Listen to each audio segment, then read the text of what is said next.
Hello, friends, again. Another Unfiltered Rant coming your way. Today, I actually want to talk about SummerSlam that has passed yesterday. You guys noticed a lot more wrestling content coming through this feed.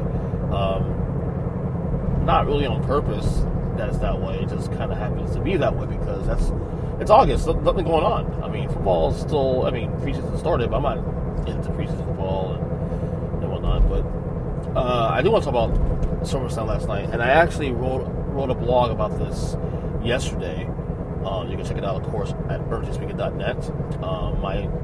The Burning 7, actually, which I tend to do only during the football season, my football wrap-ups, but I decided to do a SummerSlam version of that, and I may keep this going forward on the site. But I did do a review, a little review last night. Now I think here as well. I'll do a audio version of that here of the blog. So, I actually enjoyed the show last night. Now it wasn't as great as Extreme Rules last month. It's not the best review so far I've seen this year, but it was a solid show. A lot of good moments, and I have no complaints for the most part, other than the ending. Didn't like how the show ended with Seth Rollins, beating Brock Lesnar for the belt, which I get to in a second. First thing I wanted to talk about, Ember Moon, I believe, passed her showcase of flying colors. In other words, the Ember Moon Bayley matchup, obviously didn't get a lot of interest, to be honest with you, leading up to it.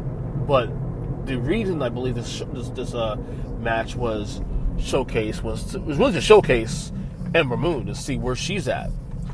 The women's division right now is, after they get past Becky Lynch and Charlotte Flair and I'll say Bayley as well too, because she's the women's champion. Although not a lot of people really do care for her character, but that's neither here nor there.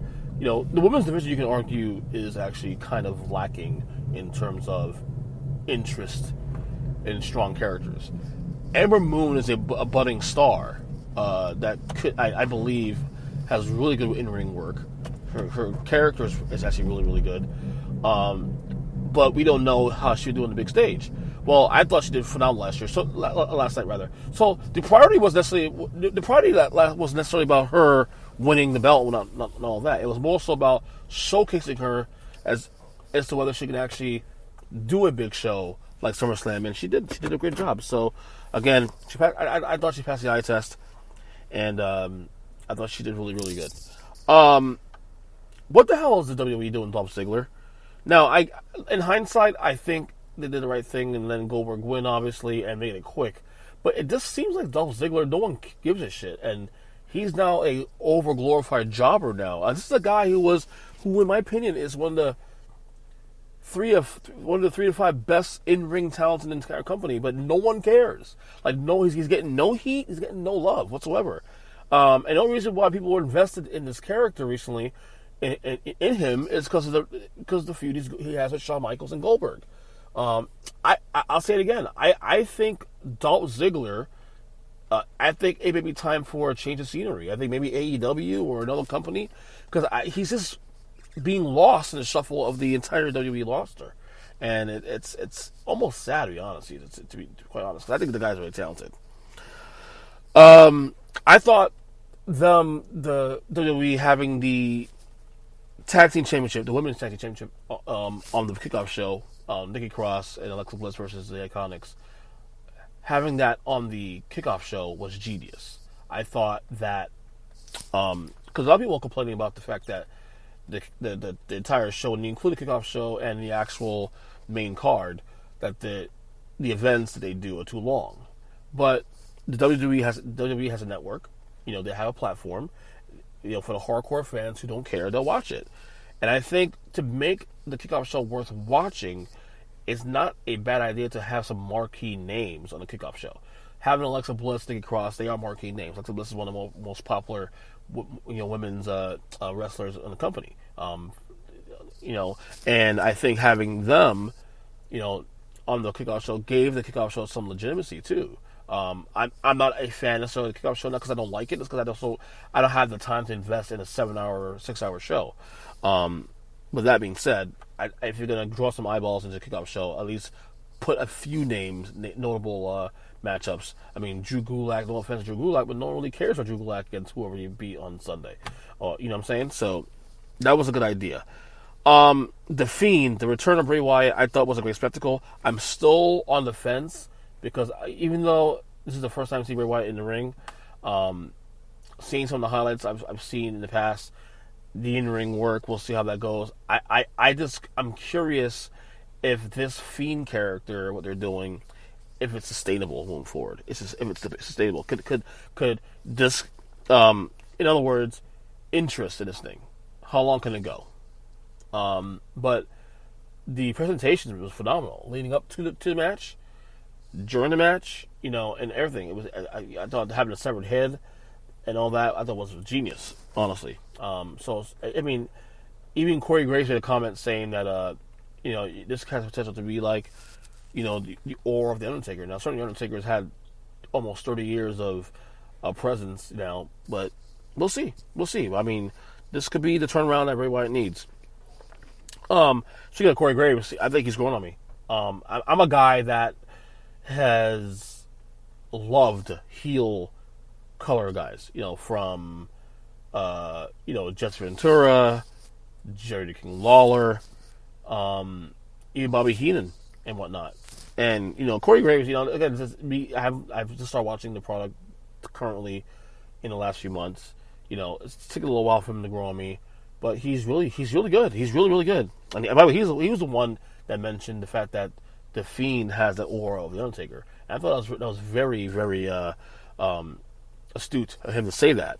But he also gets it. He's not a heel to the point where he lacks common sense. He still has common sense, but he does lean more for the heels, which is fine. I did a poll also on both Twitter and Instagram recently where I asked folks who's had a better run thus far since WrestleMania, a better title run, Kofi Kingston or Seth Rollins. And Kofi Kingston by far is crushing it, and I agree. Kofi Kingston's had a way better run so far than Seth Rollins. Seth Rollins has needed, he needed a return match against Brock Lesnar. He needed an angle with his real life girlfriend, Becky Lynch, which actually failed to stay over. I think he may need a heel turn. To be honest, I think Seth Rollins a heel turn could be in the cards for him because I'm not really a big fan. He's great in the ring, but I think also the Twitter war he had with a former wrestler too recently. I forgot the guy's name. About a month ago, turned me off from him too. To be honest with you. Meanwhile, Kofi Kingston's running programs with Samoa Joe. He's running programs with Dolph Ziggler. He's running programs with now Randy Orton, and he's just over. And it's natural. He doesn't need the extra stuff. He's selling his own self. Whereas WWE seems to be cramming Seth Rollins on our throat. Seriously. So maybe the heel turn is in cards for the Beast Slayer. I don't know. Finally, Brock Lesnar. I said I hate the ending of the match, and it really turned out to be the fact that what I just realized is that I think Brock Lesnar was brought back solely to sell this show because it makes zero sense that this guy will lose to the same Seth Rollins twice in the last 5 months. Okay, damaged this guy for the last 2 weeks, beat the living shit out of him the last 2 weeks. Damaging Seth Rollins' ribs and whatnot, and still lose to the guy. And this is supposed to be the beast incarnate. It's kind of sort of taking the bloom off the rose now a little bit, in my opinion. Some people disagree with me on that. I think the bloom is off a little bit. I don't know. I thought it was dumb. I didn't like it. I thought they could, if you're gonna commit to Brock Lesnar again and the Seth Rollins program, go another page. I'm not mad that Seth Rollins won back the belt. I'm mad he won back so soon. What was the point of actually taking off him like a month ago then? Makes no sense. They basically wanted to sell SummerSlam, and I think because of the fact that ratings have been dangerously low for the last few months. Okay, which obviously has caused Vince and the company to shake up the creative a little bit. You're bringing, obviously you're having Paul Heyman and Eric Bischoff on Raw and SmackDown respectively in charge of creative. At least that's what we think. I get that, but And I get you use Brock as a jolt, but it just to me it made no sense. I did not like it at all. I thought it was very cheap. The ending was bad. The match was good, but the ending was just bad. So there you have it. My SummerSlam review. So that's it. Till then.